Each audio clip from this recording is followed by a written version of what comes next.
जमाल अशरफ, आपसे शुरुआत कर रही हूं। सर, दरअसल ये मैं इसे विशुद्ध दादागिरी अगर कहूं, भाई ट्रंप राष्ट्रपति के तौर पर यूएस कांग्रेस तक से उन्होंने इसमें कोई सलाह मशवरा, यूएस कांग्रेस इसमें मुब्तला ही नहीं है।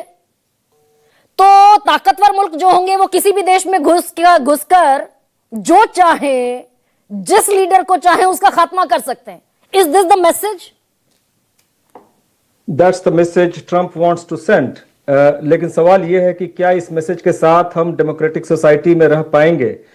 पिछले 50-60 साल में कई अनरिटन लॉज बने हैं after the second world war, जिसमें कि इस बात को मान लिया जाता था कि जो सोवरेन नेशंस हैं उनके अंदर में हम इंटरफेरेंस तब तक नहीं करेंगे जब तक कि हमको उससे कोई नुकसान ना हो रहा होगा। ट्रंप ने उन सारे नियम को, जो अनरिटेड नियम है वैसे भी, उनको उसने तोड़ दिया है और अब वो एक बहुत ही इनडिसिसिव स्थिति में जा रही है चीजें, क्योंकि आपको पता नहीं होता है कि ट्रंप कल क्या कर देंगे। और वो चूंकि सबसे पावरफुल देश है दुनिया का, वो एक बहुत अनसर्टेनिटी ले जाती है ये गरिमा। और मुझे ये लगता है कि ये इसके साथ एक और चीज जो प्रॉब्लम क्रिएट हो रही है वो ये कि हमने देखा है पिछले कम से कम 20 साल में, मैं थोड़ा सा पहले आपका प्रीफेस सुन रहा था, मैं इस बात से इत्तेफाक रखता हूं कि पिछले 20 साल में कम से कम हमने देखा है कि 3 ऐसे देश तो जरूर है 25 साल में, अफगानिस्तान, इराक और लीबिया, जहां पर यूएस इंटरफेरेंस और forced change of the regime बिल्कुल उल्टा पड़ा है और वहां पर काफी ज्यादा नुकसान हुआ है। मुंह की खाई बाकायदा अमेरिका ने, उन सारे देशों में अमेरिका को मुंह की खानी पड़ी।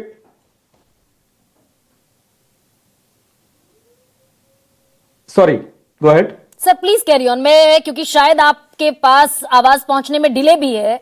जितने देशों का आपने जिक्र किया, उन सारे देशों में अमेरिका ने फौजें भेजी, कई कई अरबों डॉलर अमेरिका के ही पर्सपेक्टिव से बोल रहा हूं। मैं पर्सपेक्टिव, अमेरिकन पर्सपेक्टिव से ही बोल रहा हूं गरिमा। मतलब और भी देश हैं, आप नाम ले सकते हैं, ट्यूनीशिया का भी नाम ले सकते हैं आप, और जो है आप वेनेजुएला का भी हाल के दिनों में आप नाम ले सकते हैं। कहीं भी आप पीसफुल ट्रांजिशन नहीं आप सेट कर पाए और कहीं भी आप जो है डेमोक्रेटिक सिस्टम नहीं सेट कर पाए।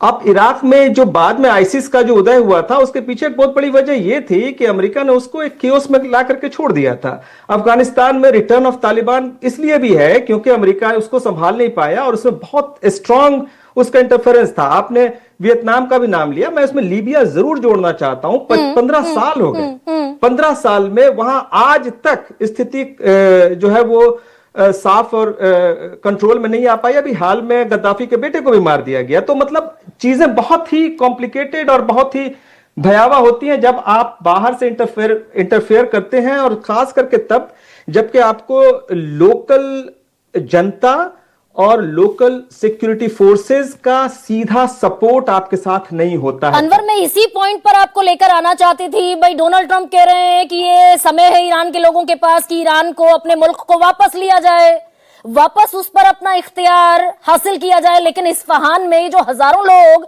बाहर निकल आए हैं अली खामनेई की मौत पर, क्या ये बिल्कुल वही स्थिति बनती हुई दिखाई दे रही? भाई, आप सत्ता परिवर्तन की अपील कर रहे हैं, जनता आपके साथ नहीं खड़ी, आप कैसे किसी संप्रभु देश में घुस सकते हैं? गरिमा, इस स्टोरी के 3 एस्पेक्ट्स हैं और तीनों एस्पेक्ट्स को हमको इंडिविजुअली उसको एड्रेस करना होगा। एक एस्पेक्ट है ईरान का इंटरनल डेमोक्रेटिक सिस्टम, जिसमें कि आप ह्यूमन राइट्स को जोड़ सकते हैं, विमेन्स राइट्स को जोड़ सकते हैं। दूसरा अमेरिकन इंटरफेरेंस या अमेरिका की दादागिरी जिसको आप बोल रही हैं वो, और तीसरा हमारे लिए जरूरी है वो है इंडिया के पर्सपेक्टिव से इसको देखना। अगर आप ईरान के अंदर की चीजें देखेंगी तो हमने देखा है, मतलब कि मैं एक फैक्ट चेकर हूं, पिछले 5 सालों से मैं फैक्ट चेकिंग कर रहा हूं। अभी हाल में मैं एक स्टोरी कर रहा था, ईरान के अंदर से जो खबरें आती हैं वो इतनी फिल्टर्ड होती हैं कि आप उस पर कोई नैरेटिव, मतलब इतना ज्यादा शुगर कोटेड होता है कि आपको पता नहीं चलता है कि एक्चुअली वहां पर हो क्या रहा है। सर, हम यही कह रहे हैं ना कि ईरान का ये जो सपोर्ट होता है, हम ये कह रहे हैं कि अयातुल्लाह खामनेई का जो सत्ता थी वो दरअसल अनडेमोक्रेटिक थी। अनडेमोक्रेटिक तो थी, लेकिन वो अलग है तो वो सर अलग बात अनडेमोक्रेटिक तो इस नॉर्थ बात से कोरिया कि भी अमेरिका है। उस पर अटैक कर दे, क्योंकि अनडेमोक्रेटिक तो नॉर्थ कोरिया भी है, नॉर्थ कोरिया पर अमेरिका अटैक कर सकता है। सऊदी अरेबिया भी अनडेमोक्रेटिक है। इस ग्राउंड पे आप थोड़ी अटैक कर सकते हैं उसको। हाँ। अनडेमोक्रेटिक होना और ह्यूमन राइट्स को का वायलेशन होना, मीडिया फ्री स्पीच पे कंट्रोल करना, ये अलग स्टोरी है। जब मैं कह रहा हूं कि इस एस्पेक्ट को आपको इंडिविजुअली एड्रेस करना होगा, इंडिविजुअली एनालाइज करना होगा। इस वजह से अमेरिका के पास ये ताकत नहीं आती है कि वो अटैक कर दे। सर मतलब कुल मिलाकर विशंबर दयाल एक